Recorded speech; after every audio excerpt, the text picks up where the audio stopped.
ತಿರುಪತಿಯಲ್ಲಿರುವ ಸ್ವಿಮ್ಸ್ ಮತ್ತು ಬರ್ಡ್ ಆಸ್ಪತ್ರೆಗಳಿಗೆ ಟಿಟಿಡಿ ಅಧ್ಯಕ್ಷ ಬಿಆರ್ ನಾಯ್ಡು ಅವರು ಭೇಟಿ ನೀಡಿದರು. ಮೊದಲು ಬರ್ಡ್ ಆಸ್ಪತ್ರೆಗೆ ಭೇಟಿ ನೀಡಿದ ಟಿಟಿಡಿ ಅಧ್ಯಕ್ಷರನ್ನ ನಿರ್ದೇಶಕ ಜಗದೀಶ್ ಅವರು ಸ್ವಾಗತಿಸಿದರು. ಬರ್ಡ್ ನಿರ್ದೇಶಕ ಡಾಕ್ಟರ್ ಜಗದೀಶ್ ಆಸ್ಪತ್ರೆಯ ವೈದ್ಯರನ್ನ ಟಿಟಿಡಿ ಅಧ್ಯಕ್ಷರಿಗೆ ಪರಿಚಯ ಮಾಡಿಕೊಟ್ರು.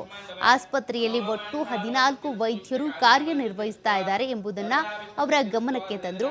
ಇನ್ನು ಬರ್ಡ್ ಆಸ್ಪತ್ರೆ ಟಿಟಿಡಿ ಆಶ್ರಯದಲ್ಲಿ ನಡೀತಾ ಇರೋದು. ಇದೇ ಸಂದರ್ಭದಲ್ಲಿ ಟಿಟಿಡಿ ಅಧ್ಯಕ್ಷರನ್ನ ಬರ್ಡ್ ನಿರ್ದೇಶಕ ಜಗದೀಶ್ ಮತ್ತು ಸಿಬ್ಬಂದಿ ಶಾಲು ಹೊದಿಸಿ ಸನ್ಮಾನಿಸಿದ್ರು. ಇನ್ನು ರೋಗಿ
ಭೇಟಿ ಕೊಟ್ಟಿದ್ರು. ಈ ಸಂದರ್ಭದಲ್ಲಿ ಆಸ್ಪತ್ರೆಯಲ್ಲಿ ಇರುವಂತಹ ವೈದ್ಯರು ಜೊತೆಗೆ ಆಸ್ಪತ್ರೆಯ ನಿರ್ದೇಶಕರು ಆಗಿರುವಂತಹ ಜಗದೀಶ್ ಅವರು ಬಿಆರ್ ನಾಯ್ಡು ಅವರನ್ನ ಆಸ್ಪತ್ರೆಯ ವೈದ್ಯರಿಗೆ ಪರಿಚಯಿಸಿ, ಜೊತೆಗೆ ಆಸ್ಪತ್ರೆಯಲ್ಲಿ ಒಟ್ಟು 14 ಜನ ವೈದ್ಯರು ಕಾರ್ಯನಿರ್ವಹಿಸ್ತಾ ಇದ್ದಾರೆ ಅಂತೇಳಿ ಬಿಆರ್ ನಾಯ್ಡು ಅವರ ಗಮನಕ್ಕೆ ತಂದರು. ಜೊತೆಗೆ ಅಲ್ಲಿಗೆ ಬಂದಂತಹ ಬಿಆರ್ ನಾಯ್ಡು ಅವರಿಗೆ ಕುಶಲೋಪರಿ ವಿಚಾರಿಸಿ ತದನಂತರದಲ್ಲಿ ಅವರಿಗೆ ಶಾಲು ಹೊದಿಸಿ ಒಂದು ಸಸ್ಯ ಗಿಡವನ್ನು ಕೊಡೋದರ ಮೂಲಕ ಅವರಿಗೆ ಸನ್ಮಾನವನ್ನು ಕೂಡ ಮಾಡಿದ್ದಾರೆ. ತದನಂತರದಲ್ಲಿ ಬರ್ಡ್ ಹಾಗೂ ಸ್ವಿಮ್ಸ್ ಆಸ್ಪತ್ರೆಯ ಪೂರ್ತಿ ಒಂದು ರೌಂಡ್ ಹಾಕಿದ್ದಾರೆ.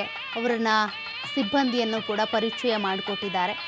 ಬರ್ಡ್ ಆಸ್ಪತ್ರೆ ಏನಿದೆ ಟಿಟಿಡಿ ಅಧ್ಯಕ್ಷರಾಗಿರುವಂಥ ಬಿಆರ್ ನಾಯ್ಡು ಅವರ ಆಶ್ರಯದಲ್ಲೇ ನಡೀತಾ ಇರುವಂಥ ಆಸ್ಪತ್ರೆ. ಇವತ್ತು ಆಸ್ಪತ್ರೆಗೆ ವಿಸಿಟ್ ಮಾಡಿದಂಥ ಸಂದರ್ಭದಲ್ಲಿ ಅವರಿಗೆ ಸನ್ಮಾನ ಮಾಡಲಾಯಿತು. ಜೊತೆಗೆ BR ನಾಯ್ಡು ಅವರು ಕೂಡ ವೈದ್ಯರಿಗೆ ಒಂದು ಸಲಹೆ ಕೊಟ್ಟಿದ್ದಾರೆ.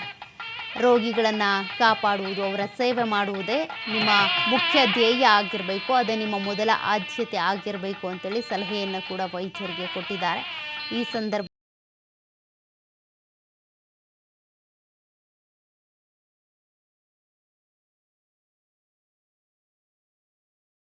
ಮಾಡಲಾಯಿತು.